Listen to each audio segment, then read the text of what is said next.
Assalamualaikum warahmatullahi wabarakatuh. Perkenalkan, nama saya Aditya Arisa Putra, NIM 2024 1010 1103 dari kelas Data Mining B. Sini saya akan presentasikan tentang hasil tugas praktikum 7 tentang modul Naive-Bayes Classification. Untuk tugasnya sendiri yaitu terdapat 11 soal. Yang pertama yaitu lakukan dan jelaskan klasifikasi Naive-Bayes pada dataset Hadoop dengan ketentuan dan langkah-langkah sebagai berikut. Yang pertama yaitu melakukan data preprocessing dengan cara melakukan load dataset dan buang fitur yang tidak dibutuhkan. Kemudian dirapikan datasetnya. Kemudian yang selanjutnya yaitu hanya membatasi data yang memiliki umur 25 sampai 40 tahun. Setelah itu kemudian dicek tipe datanya pada masing-masing fitur dan lakukan encoding apabila diperlukan. Setelah dilakukan encoding, kemudian dicek data nulnya atau apakah ada data yang kosong dan data yang duplikat atau berganda. Kemudian lakukan penanganan missing value dan penanganan data yang duplikat tadi jika diperlukan. Setelah itu, cek outlier dengan memvisualisasikan ke dalam box plot pada masing-masing fitur. Setelah dilakukan visualisasi, kemudian lakukan handling outlier jika diperlukan. Dan normalisasi menggunakan normalisasi min-max.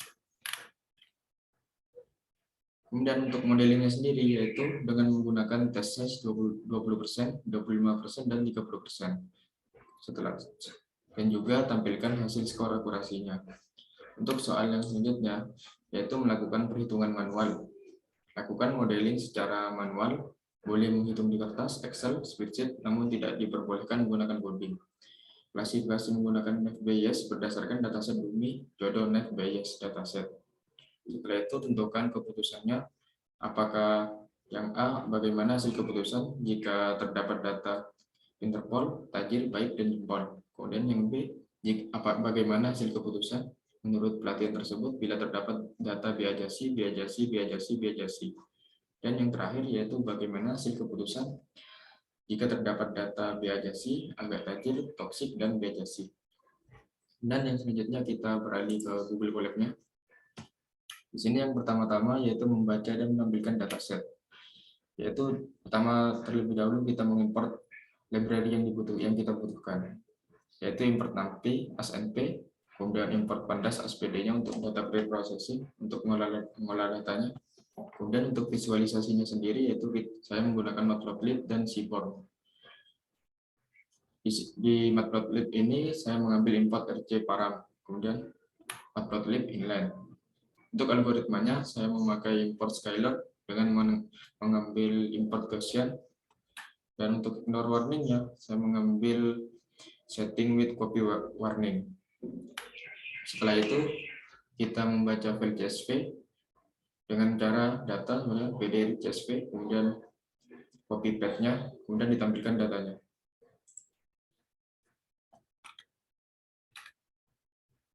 Sini bisa kita lihat terdapat 48.000 row dengan 15 kolom.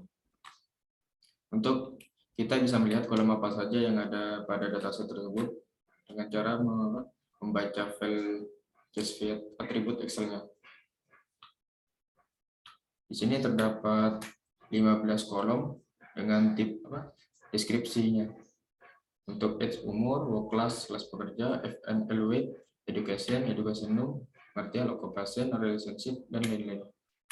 Setelah ditampilkan datanya, saya melakukan preprocessing data dengan cara menghapus kolom FNL weight, education no dengan access sampai 1, kemudian index-nya sampai true.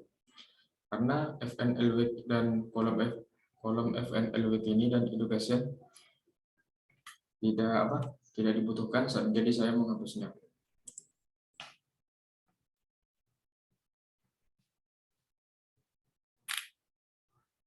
Nah, di sini bisa kita lihat sudah terdapat 13 kolom dengan 48.000 row.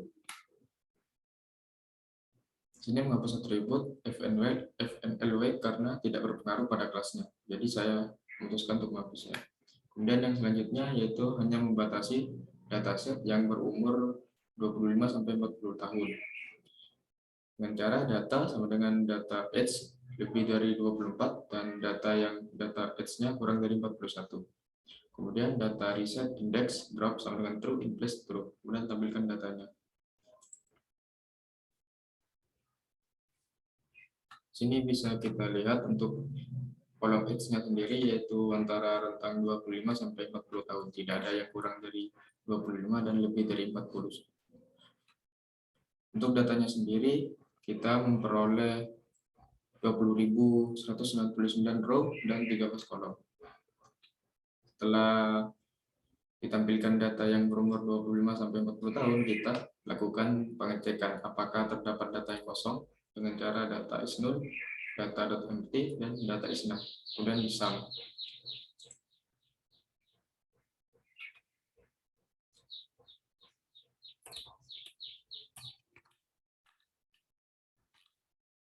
Oh iya, tadi setelah dilakukan pengecekan terdapat string tanda tanya yang menunjukkan bahwa data tersebut masih mengandung data yang hilang dan nilainya tidak diketahui. Jadi saya perlu melakukan pengolahan data. Saya mengubah nilai tanda tanya di sini menjadi none. Kemudian data sama dengan tanda tanya sama dengan np.none. Setelah itu kita cek kembali data yang kosong, data is null, data empty, dan data is null.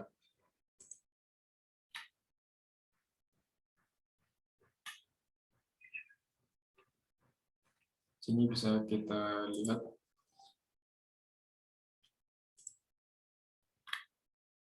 untuk data work class-nya sendiri, yang null terdapat 574 dan occupation 575 dan native country-nya 401.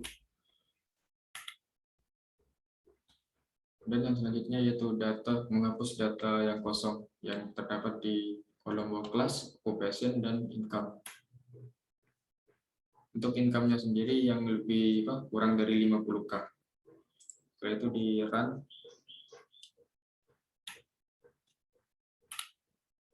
Hasilnya diperoleh 531 row dengan 13 kolom. Untuk tipe data kategorikal lebih baik menangani nilai yang hilang menggunakan nilai mode kolom. Namun, saya berasumsi bahwa nilai yang hilang di kolom kelas kerja dan pekerjaan adalah karena mereka tidak memiliki pekerjaan. Jadi hal ini pekerjaan mereka tidak diketahui yang menyebabkan nilai atau string yang hilang. Hal ini diperkuat dengan analisa yang menunjukkan kolom kelas kerja yang hilang pekerjaan sebagian besar memiliki penghasilan kurang dari 50.000. Yang berarti mereka mungkin tidak memiliki penghasilan sama sekali. Jadi, daripada mengisi nilai yang hilang, lebih baik mengisi dengan nilai menganggur. Kemudian selanjutnya yaitu print data work class.mode dan work class.unique. Print data occupation dan data occupation-nya.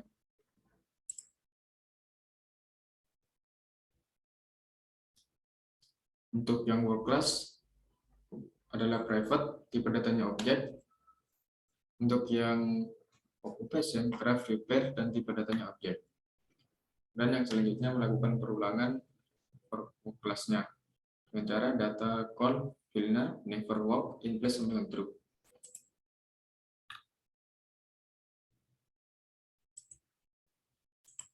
Dan untuk occupation-nya sama, kita melakukan perulangan data call, filna, on employee, in place dengan true. Kemudian native country sama data call, filna, data call, mode, index yang ke 0, in place dengan true. Setelah itu kita lakukan pengecekan ulang untuk data yang kosong dengan cara data is null, data.empty, dan data is null. Di sini bisa kita lihat untuk data yang kosong sudah tidak ada. Di masing-masing kolom sudah terdapat angka 0 semua. Yang berarti sudah terbukti tidak ada data yang kosong.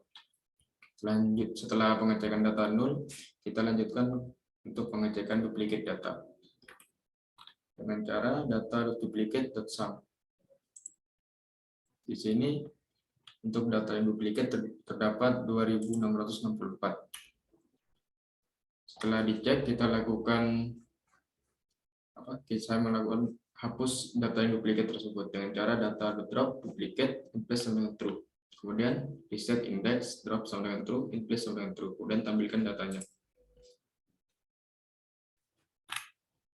Di sini hanya tersisa 17.535 row dan dengan 13 kolom.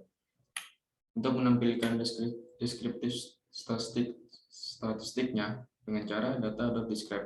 Di sini untuk menampilkan deskripsinya.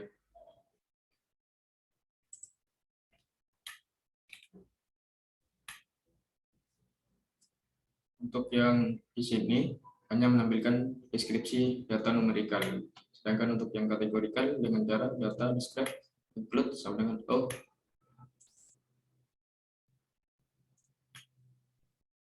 Setelah itu kita lakukan handling using value untuk atribut education.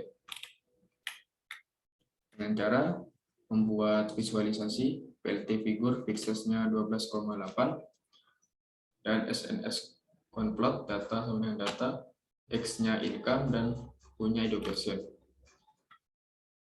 Sini berikut merupakan visualisasinya. Jika dilihat dari visualisasinya, terlihat bahwa sebaran atribut edukasi terlalu banyak. Jadi saya akan menguranginya menjadi satu atribut sekolah dengan untuk atribut berikut 11, 9, 7 sampai 8, kemudian 5 sampai 6, 10, 1 sampai 4, preschool 12. Dijadikan satu dalam atribut satu itu dalam atribut sekolah. Setelah itu data education replace menghapus data yang 11 tahun, 9 tahun, 7 sampai 8 tahun, 5 tahun, 6 tahun, 10 tahun dan selanjutnya menjadi satu kelas yaitu school. Kemudian replace sama dengan true, data education value count.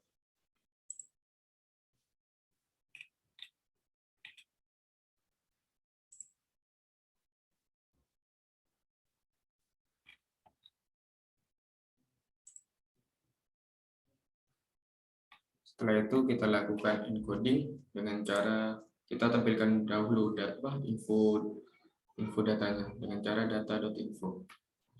Di sini info di sini merupakan suatu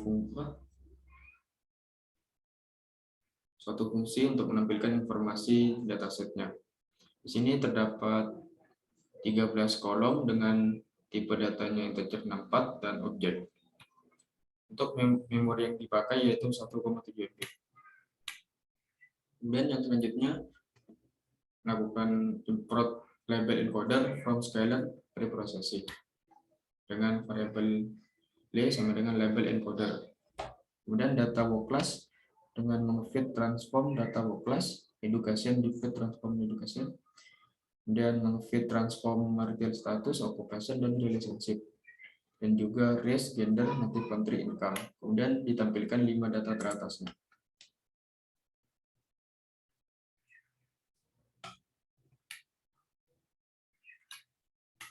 Setelah itu, saya mengecek outlier jika terdapat outlier di dalam dataset tersebut dengan cara menggunakan box plot, yaitu SNS, set tema, kemudian fit AX-nya sama dengan plt.subplot.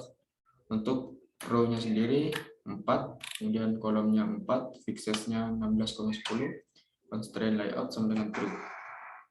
Untuk title-nya yaitu analisis univariate box plot. AX sama dengan flatten, all box sama dengan data describe. Kemudian melakukan perulangan I, J in enumerate call box, SNS box plot, X sama dengan data index J. Kemudian AX sama dengan AX index I.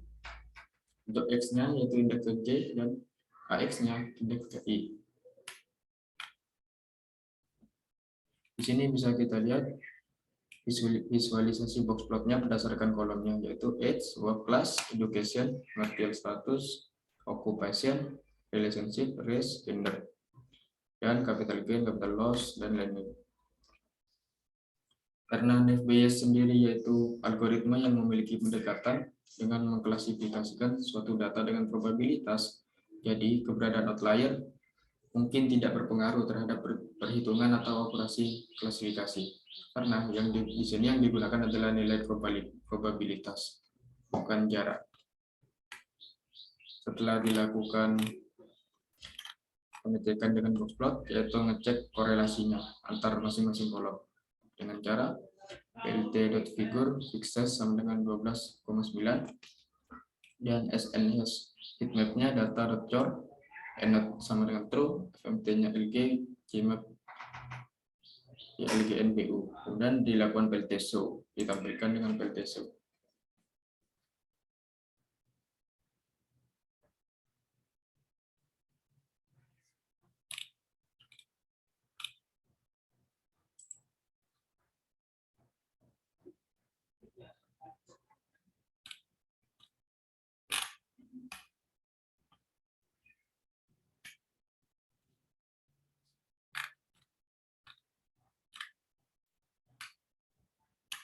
Untuk yang selanjutnya yaitu melakukan modeling dengan cara membuat function model naive classifier yang menerima parameter X, Y, tes, dan random.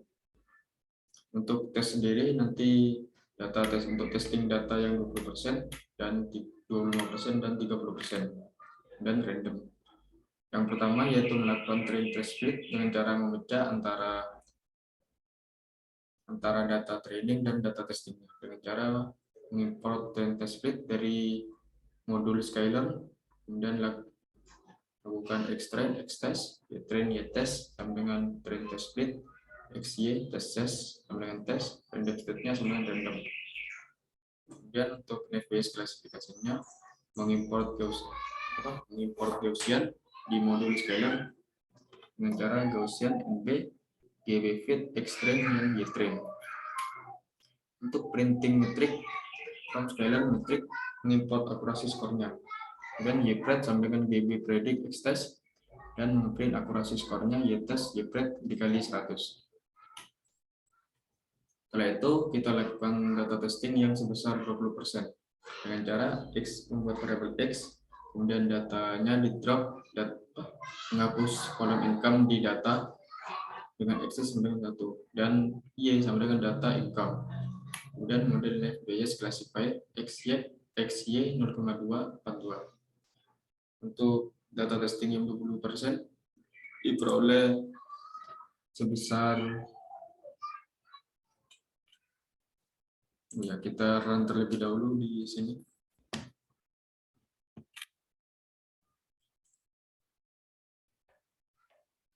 Untuk data testing yang 20% didapatkan sebesar 79,32.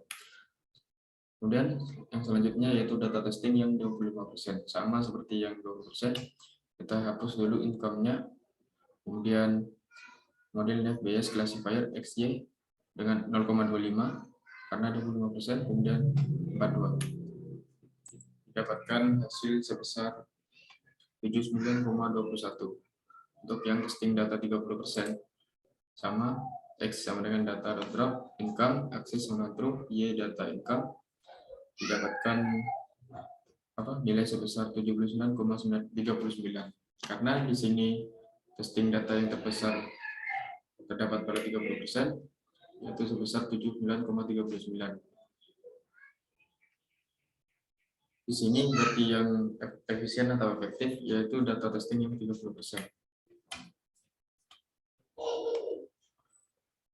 Dan yang selanjutnya, soal yang selanjutnya yaitu melakukan perhitungan manual menggunakan dataset dummy jodoh naive Bayes dataset.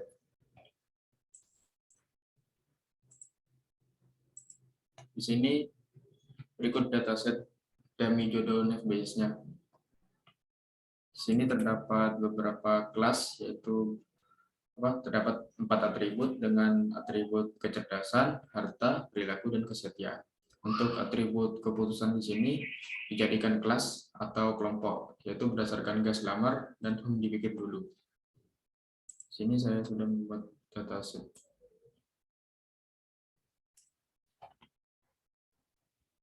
Untuk tabel di sini yaitu saya sudah mengurutkan berdasarkan kelas keputusan gas lamar dan dipikir dulu.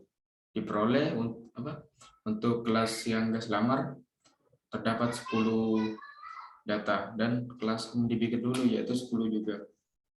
Dan yang selanjutnya yang pertama, bagaimana hasil keputusan menurut pelatihan tersebut jika terdapat data kecerdasan sama dengan pinter pol, datanya tajir, perilakunya baik, dan kesetiaannya jempol. Kita kelompokkan terlebih dahulu berdasarkan prior gas lamar dan prior dipikir dulu. Untuk yang keputusan lamar sama dengan gas lamar terdapat 10 kan. Terdapat 10 dari 20 datanya. Jadi 10 per 20 sama dengan setengah. Untuk kecerdasan sama dengan pinter pol, sini bisa kita lihat terdapat 1, 2, 3, 4, 5, 6, 7, 8, 9. Terdapat 9. Untuk di kelas yang gas lamar, terdapat 9 per 10. Sedangkan untuk hartanya yang tajir, terdapat 1, 2, 3, 4, 5. Jadi 5 per 10. Dan untuk perilakunya yang baik 1, 2, 3, 4, 5. 5/10 juga. Dan kesetiaan yang jempol dengan keputusan gas lamar yaitu sebesar 7/10. Setelah dihitung priornya, kemudian dilakukan perhitungan posterior gas lamar dengan cara dikalikan antara masing-masing atributnya dengan cara setengah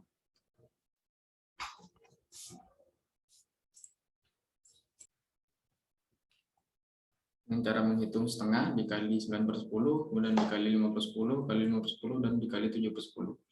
Di sini diperoleh nilai posteriornya sebesar 0,07875. Kemudian untuk kelas yang dipikir dulu sama seperti yang di atas. Untuk lamar dipikir dulu terdapat 10 data dari 20 dari jumlah datanya, yaitu 10/20 sebenarnya setengah. Untuk kecerdasan Pinterpol dengan kelas lamarnya dipikir dulu terdapat 1/10. Untuk hartanya yang tajir dan keputusan lamarnya dipikir dulu terdapat 2/10. Kita lihat di sini untuk hartanya yang tajir 1, 2 dengan kelas dipikir dulu 2/10. Dan perilakunya yang baik dipikir dulu yaitu 1, 2, 2/10 juga. Untuk kesetiaannya yang jempol terdapat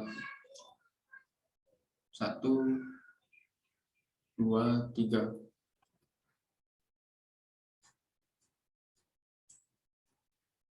Dapat 3. Dan yang selanjutnya yaitu melakukan perhitungan posterior dengan kelas yang dipikir dulu dengan cara mengalihkan semuanya yaitu 1/2 kali 1/10 dikali 2/10 kali 2/10 dan dikali 2/10. Diperoleh hasil posteriornya yaitu sebesar 0,004. Karena menurut analisis saya, posterior terbesarnya yaitu posterior yang gas lamar. Apabila terdapat kecerdasannya yang Pinterpol, kemudian hartanya tajir, dan perilakunya baik, kesetiaan jempol, maka keputusan yang didapat yaitu posterior gas lamar. Karena posterior gas lamar dengan posterior yang dipikir dulu lebih besar yang gas lamar, karena sebesar 0,7875. Dan yang selanjutnya, nomor 2, bagaimana hasil keputusan jika terdapat data kecerdasannya yang biajasi, hartanya biajasi, dan perilakunya biajasi, kesetiaannya juga biajasi. Kita pecah terlebih dahulu berdasarkan kelas gas lamar dan dipikir dulu. Untuk yang gas lamar 10/20 sampai setengah. Yang kecerdasannya 1/10, hartanya 4/10, perilakunya 3/10, dan kesetiaannya 3/10. Untuk nilai posteriornya yaitu sebesar 0,0018. Untuk kelas yang dipikir dulu, kecerdasannya terdapat 9/10, hartanya 3/10, perilakunya 4/10, dan kesetiaannya 7/10. Perhitungan yang di sini sama seperti yang sebelumnya. Kita cari terlebih dahulu berapa kecerdasan yang biajasi dengan kelas yang dipikir dulu. Setelah itu kita lakukan perhitungan dengan cara mengalihkan semua kolomnya dengan cara setengah dikali 9/10 dikali 3/10 kali 4/10 dan dikali 7/10. Diperoleh data sebesar 0,0378. Sini bisa kita lihat untuk nilai posterior terbesar yaitu terdapat pada kelas dipikir dulu. Jadi apabila terdapat data kecerdasannya yang biajasi, kemudian hartanya biajasi, dengan perilakunya biajasi, dan kesetiaannya biajasi, maka keputusan lamarnya yaitu dipikir dulu. Untuk soal yang ketiga yaitu bagaimana hasil keputusan menurut pelatihan tersebut jika terdapat data kecerdasannya yang biajasi, hartanya agak tajir, perilakunya toksik, dan kesetiaannya biajasi. Sama seperti yang sebelumnya, kita kelompokkan berdasarkan prior gas lamar dan prior dipikir dulu. Untuk yang kecerdasan biajasi dengan keputusan lamarnya gas lamar 1/10, hartanya 1/10, perilaku toksik terdapat 2/10, dan kesetiaannya diperoleh 3/10. Kemudian dihitung nilai posteriornya terdapat 0,003. Untuk kelas yang dipikir dulu, untuk atribut kecerdasannya Biajasi terdapat 9/10, dan harta agak tajir dengan keputusan lamarnya dipikir dulu terdapat 5/10, perilakunya toksik 4/10, dan kesetiaannya 7/10. Setelah itu melakukan perhitungan posterior dengan cara mengalihkan semuanya, setengah kali 9/10 kali 5/10 kali 4/10 dan dikali 7/10. Diperoleh hasilnya sebesar 0,063. Jadi posterior terbesar yaitu terdapat pada kelas dipikir dulu. Jika terdapat data berdasarkan kecerdasannya Biajasi, kemudian hartanya agak tajir dan perilakunya yang toksik, dan kesetiaannya juga Biajasi, maka keputusan lamarnya yaitu dipikir dulu. Karena di sini yang terbesar terdapat pada kelas dipikir dulu. Sedangkan untuk yang kelas gas lamar sebesar 0,0003.